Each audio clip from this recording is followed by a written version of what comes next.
Alhamdulillah, alhamdulillahilladzi fawwala bani Adam bil ilmi wal amal ala jami'il alam wassalatu wassalamu ala sayyidina Muhammadin sayyidil arabi wal ajam wa ala alihi wa sahbihi ya nabi'il ulumi wal hikam.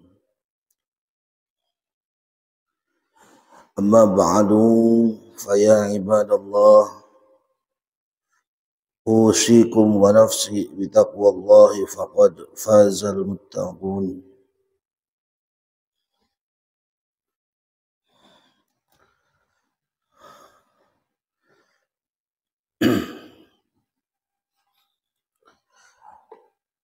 Para jamaah rahimakumullah,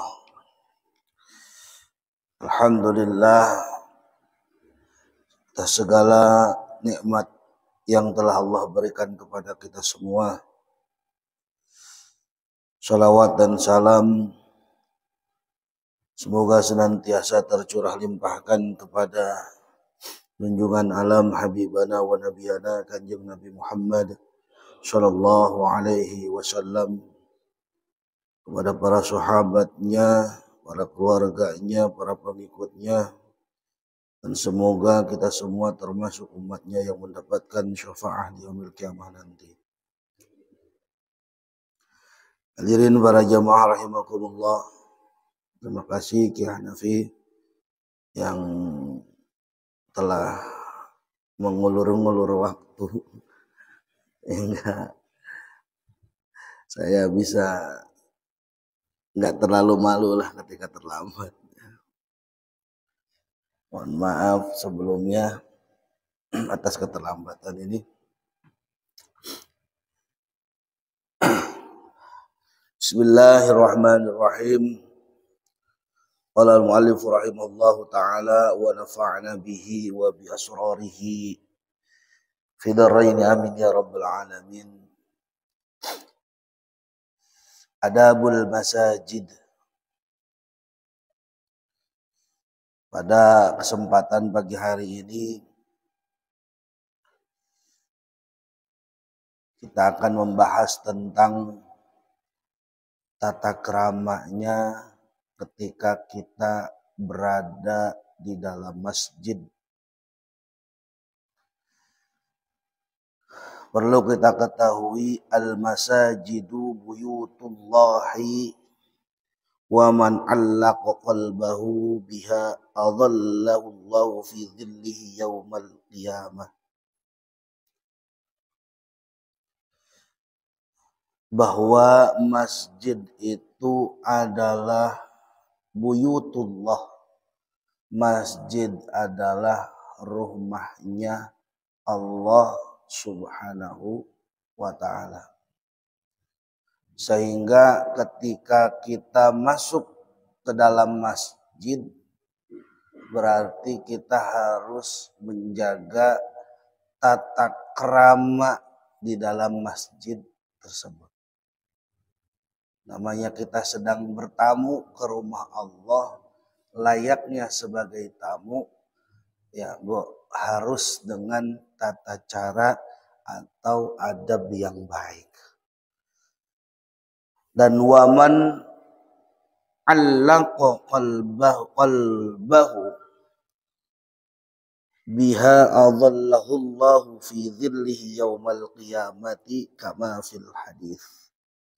Dan barang siapa orang yang hatinya tergantung atau bergantung dengan masjid, Allah akan menaunginya di hari kiamat.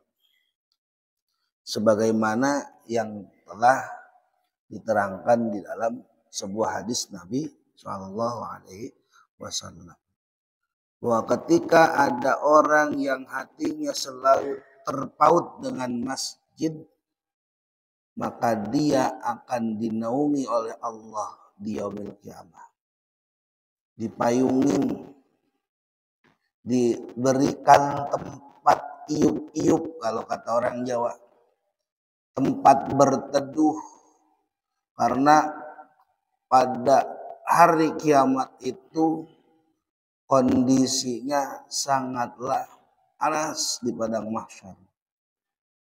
Orang yang hatinya selalu terpaut dengan masjid. Bagaimana sih terpaut dengan masjid itu? Yang nggak pengen buru-buru keluar dari masjid. Bukannya orang yang datang ke masjid pengen buru-buru sholat berjamaah terus buru-buru pulang. Betah lama-lama di masjid, beriktikaf di dalam masjid. Kadang-kadang suka begitu. Kita ke masjid itu kayak pengen buru-buru. Kenapa? Para sesepuh-sesepuh kita mentradisikan pujian, sholawatan sebelum sholat. Satu tujuannya supaya menunggu jamaah yang belum datang. Hingga kalau kadang-kadang masjid-masjid di kota, di perumahan, di kota dan lain sebagainya, itu biasanya pakai waktu begini. Habis azan nggak lama, kalau udah tit langsung qomat, datang ataupun nggak datang orang langsung qomat, langsung melakukan sholat berjamaah. Kayak buru-buru mau kemana sih itu? Ya. Kalau hati kita selalu bergantung dengan masjid, hati kita selalu rindu dengan masjid, ini pahalanya adalah Allah akan memberikan tempat berteduh di yaumil kiamah. Jangan buru-buru. Ya kayak gini, ba'da sholat subuh, kita jangan buru-buru pulang. Iktikaf dulu di masjid sambil ta'lim. Ya. Diniatin iktikaf biar dapat pahala. Pahalanya double. Pahala thalabul ilmi sama pahala iktikaf di dalam masjid. Fayutlabul masyu ilaiha bishtiyaqi ma'al sakinati wal wiqari. Maka diperintahkanlah berjalan ke masjid dengan penuh rindu, ya, dengan penuh rasa rindu, ma'as sakinati wal wiqar, dan serta tenang dan sopan.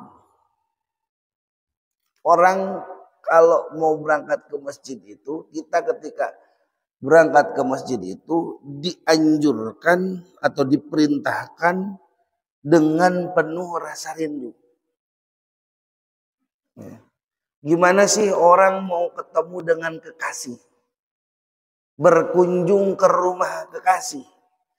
Berkunjung ke rumah yang kita cintai. Bahwa di depan tadi dikatakan masjid itu adalah buyutullah. Masjid itu adalah rumahnya Allah. Layaknya kita ingin bersambang.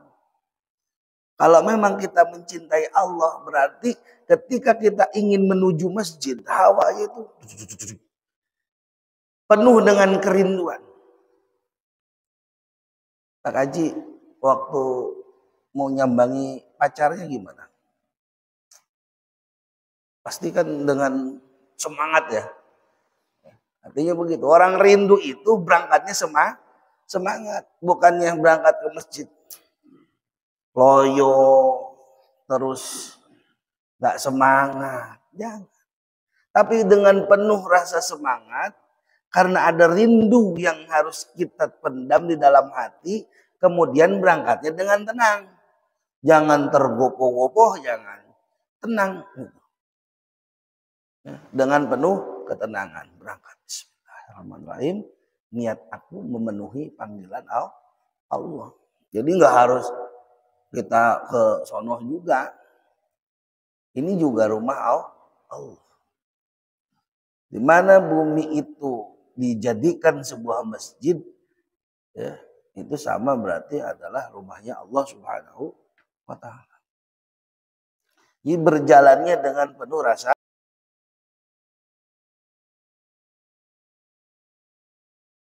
Jangan kayak orang mau pergi ke pasar. Ya, jangan kayak orang mau pergi ke pasar pakai apa? Pakai celana, kaos pendek, nggak pakai peci. Enggak, jangan.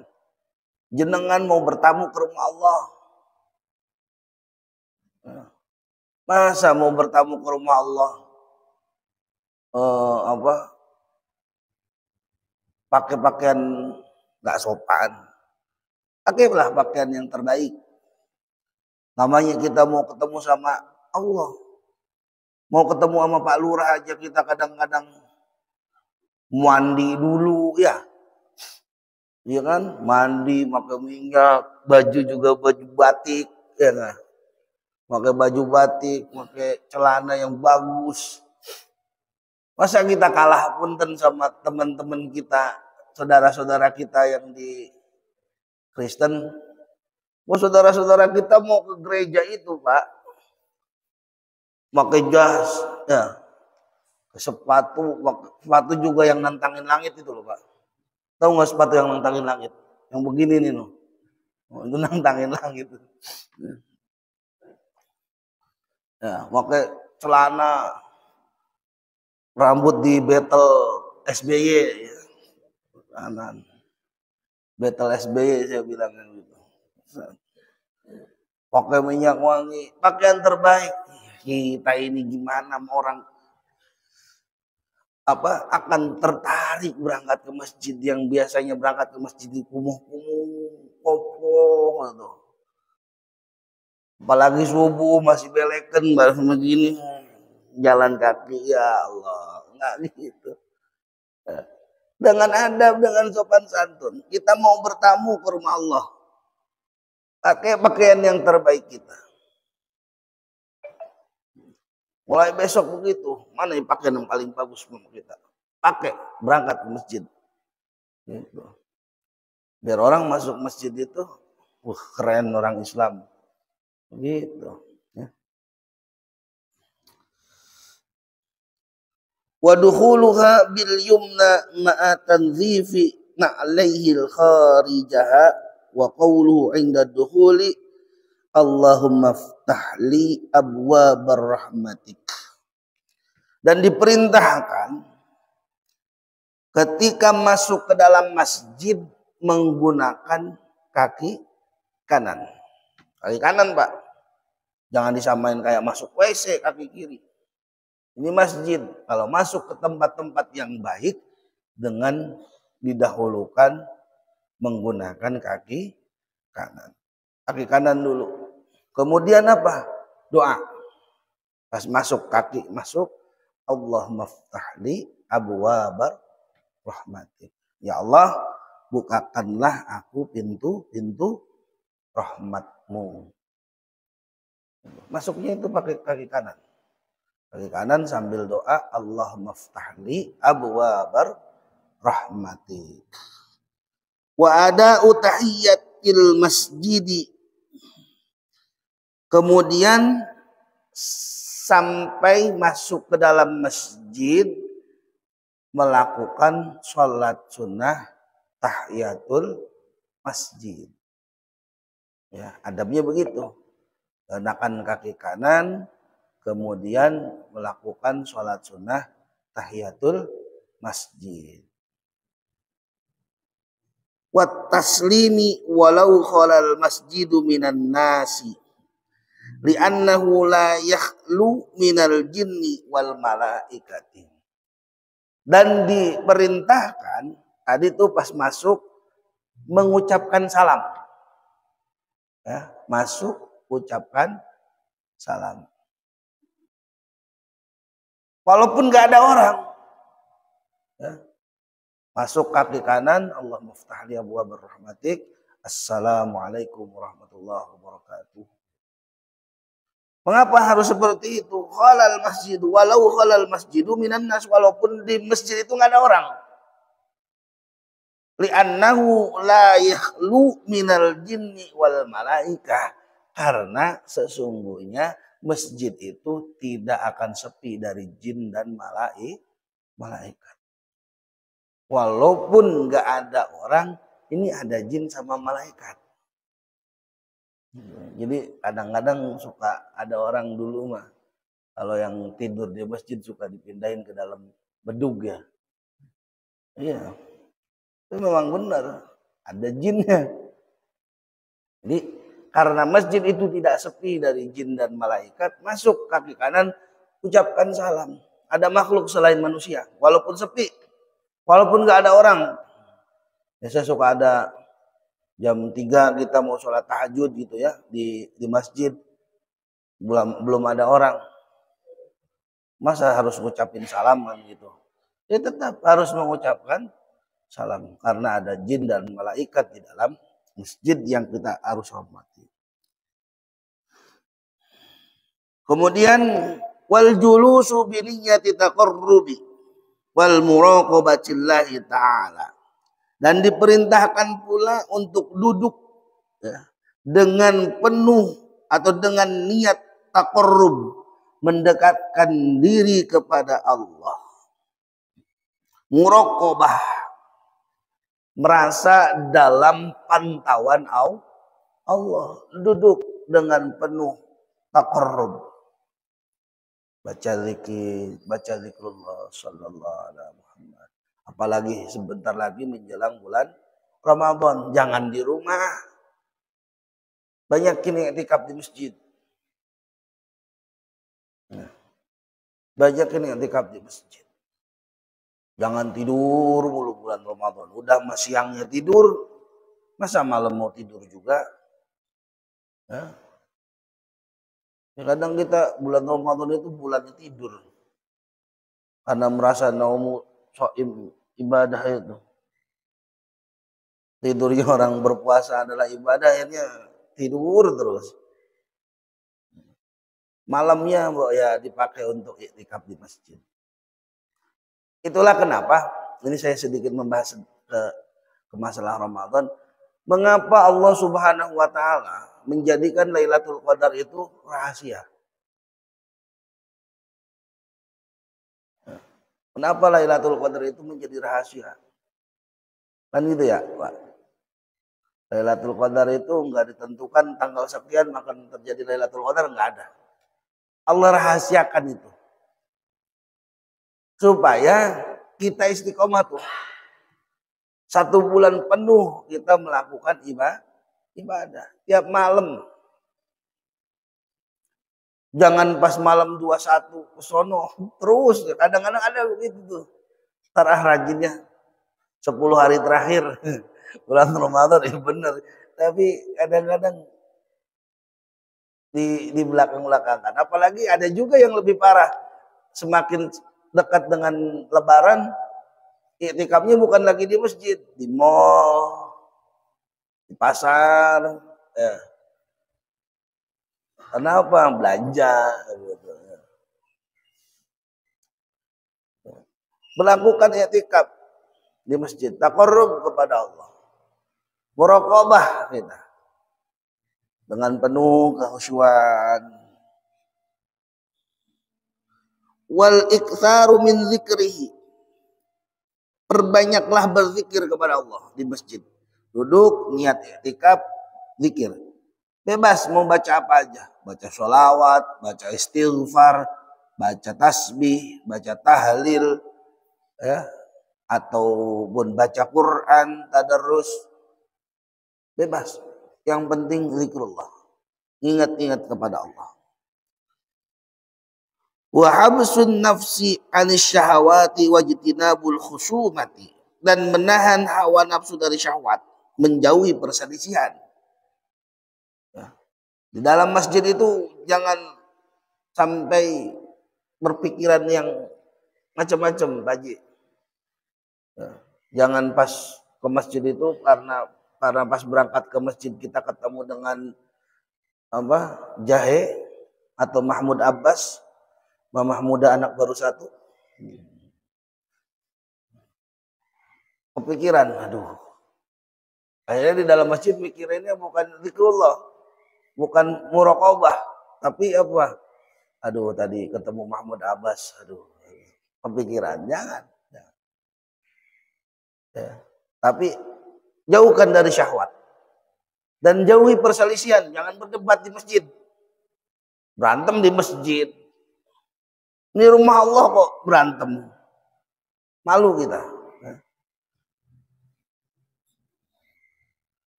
Wa alla yantaqila min makanihi illa lihajatin. Dan diperintahkan pula untuk tidak berpindah dari tempatnya kecuali ada keperluan. Duduknya satu tempat. Nah, selesai sholat jangan berpindah kecuali ada hajat. Misalnya mau dipel atau apa baru silakan berpindah.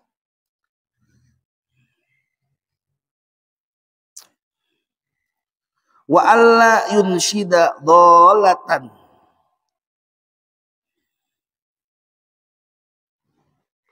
Dan tidak mencari barang hilang atau tercecer di dalam masjid. Jangan nyari kehilangan apa gitu di masjid gimana. Jangan dicariin udah. Ya. Kecuali barangnya HP atau apalah ya. Jangan celengak-celinguk nyariin sesuatu, jangan. Wa alla yarfa'u sautahu bi hadratil musallin. Jangan mengeraskan suara di depan orang-orang yang sedang sholat. Misalnya ada orang yang lagi sholat, kita tadarus, suara kita kencang tadarusnya sampai mengganggu orang yang sedang sholat. Nah ini jangan, pelanin aja, ya, dipelanin aja. Sama halnya ketika kita tadarus di bulan Ramadan. Kalau pas jam 12 ke atas mah speaker dalam aja, jangan speaker luar. Enggak semuanya orang seneng dengerin bacaan kita. Ada yang non muslim di sini yang harus kita hormati. Yang harus kita jaga supaya tidak terganggu tidurnya. Ibadah kalau pakai ilmu begitu. Jangan mentang-mentang ibadah kita tadarus pakai speaker luar 24 jam. Orang-orang ada yang merasa terganggu. Wah katanya gak punya iman. Orang ngaji kok marah-marah. Jangan. Kita harus menghormati orang. Karena kalau yang waktunya tidur, ya kita harus hormatin. Jam 12 ke atas itu kan waktunya orang tidur. Pakai speaker dalam. Ya. Kemudian ketika ada orang yang sedang ibadah, ada orang yang sedang sholat, kecilkan suara kita. Walaupun kita lagi baca Quran.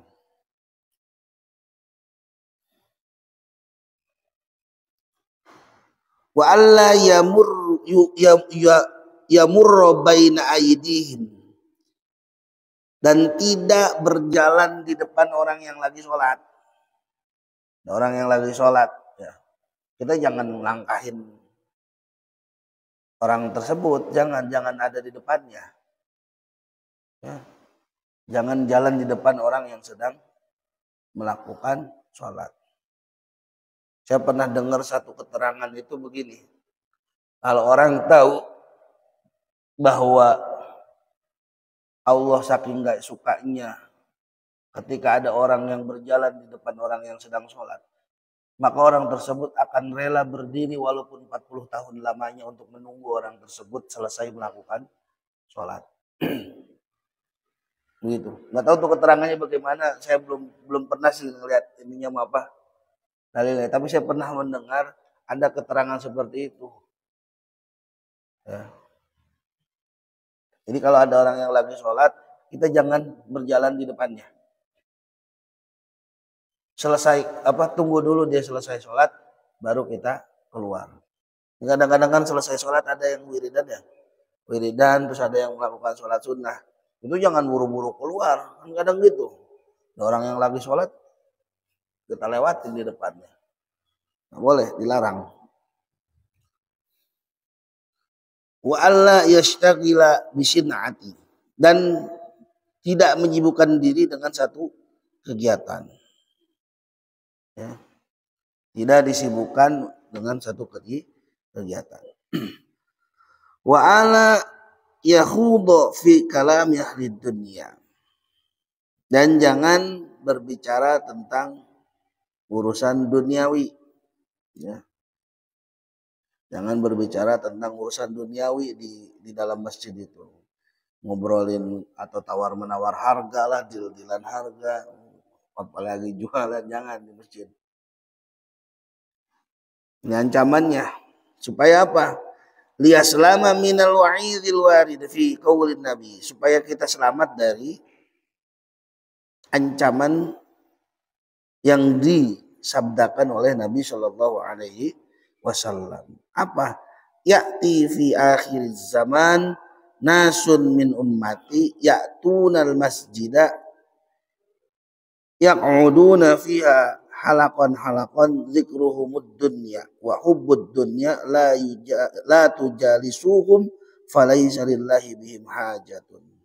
Akan datang di akhir zaman, ya, manusia dari umatku datang ke masjid duduk berkelompok-kelompok, muter-muter, tapi bukan mau taklim atau apa.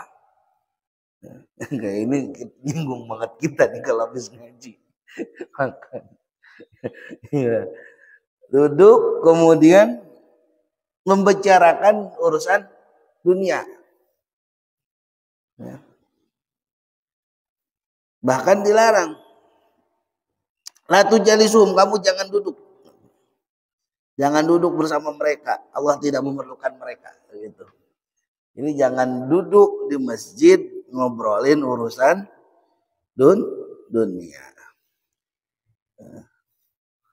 Jadi apa ya? Kalau di masjid sudah fokus saja, bicara tentang keilmuan, bicara tentang ibadah, hal-hal yang berhubungan dengan ibadah. Zikrullah termasuk, ya, banyak yang zikir dan lain sebagainya. Masuk masjid, buang tuh urusan-urusan dunia. Kita lagi namu sama yang punya, yang menguasai alam dunia ini. Biar hajat kita, kalaupun kita punya hajat, ya kita mintakan lagi langsung sama Allah. Ya. Wa an Anas radhiyallahu an, man asraja fi masjidin sirajan lam tazalil malaikatu wa hamlatul arsy wa hamlatul arsy tastaghfiru lahu ma dama fi dzalikal masjidi dawquhu. Nah, ada hadis Nabi saking pahala bagi orang yang mengurusi masjid. Barang siapa yang menerangi masjid dengan lampu, yakni memasang lampu di masjid, beliin lampu, kalau ada di masjid ada lampu yang mati dibeliin, dipasangin lampu, maka senantiasa malaikat dan penanggung arsy meminta ampun untuknya selama cahaya lampu tetap di masjid tersebut. Allah akan selalu memintakan ampunan kepada orang yang memberikan penerangan di dalam masjid. Di masjid nih lampunya mati, buru-buru kita beliin.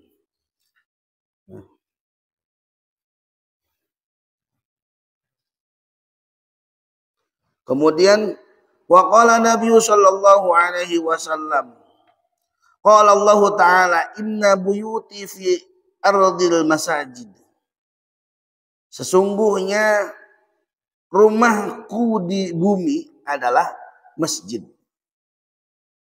Wa inna zuwari fiha ummaruha fatuba li abdin tatahhara fi baitihi thumma za'rani fi baiti fahaqqa ala mazuri ayyukrima za'irahu. Ya. Sesungguhnya rumahku di bumi adalah masjid. Orang yang berkunjung ke masjid ialah pemakmur masjid. Maka bahagialah orang yang bersuci di rumahnya Allah Artinya bahagialah orang yang masuk ke dalam masjid dalam keadaan suci dan berwudu. Kemudian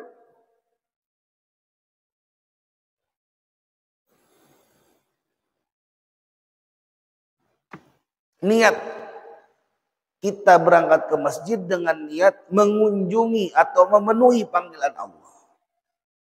Maka hak bagi orang yang sedang berada di masjid untuk memenuhi panggilan Allah adalah mendapatkan kemuliaan dari tuan rumah. Siapa tuan rumahnya? Allah Subhanahu wa ta'ala. Akan dimuliakan kita. Masuk ke dalam masjid dalam keadaan berwudu, kemudian ada biyah tadi dilakukan. Masuk menggunakan kaki kanan, kemudian baca doa, Allahumma ftah li abwaab rahmatik, mengucapkan salam, tahiyatul masjid, niat i'tikaf, beristighfar, banyakin zikrullah. Maka hajat-hajatnya Allah akan muliakan kita. Kita lagi namu sama Allah. Maka layaknya seorang tamu akan disuguhi makanan oleh tuan rumah. Difasilitasi, orang bertamu kan begitu. Adabnya tuan rumah adalah menjamu tamunya. Berarti ketika kita masuk ke dalam masjid, yang akan menjamu kita adalah Allah Subhanahu wa ta'ala. Udah dimuliakan kita nantinya sama Allah. Jangan pengen buru-buru kalau dari masjid itu pengen keluar, jangan.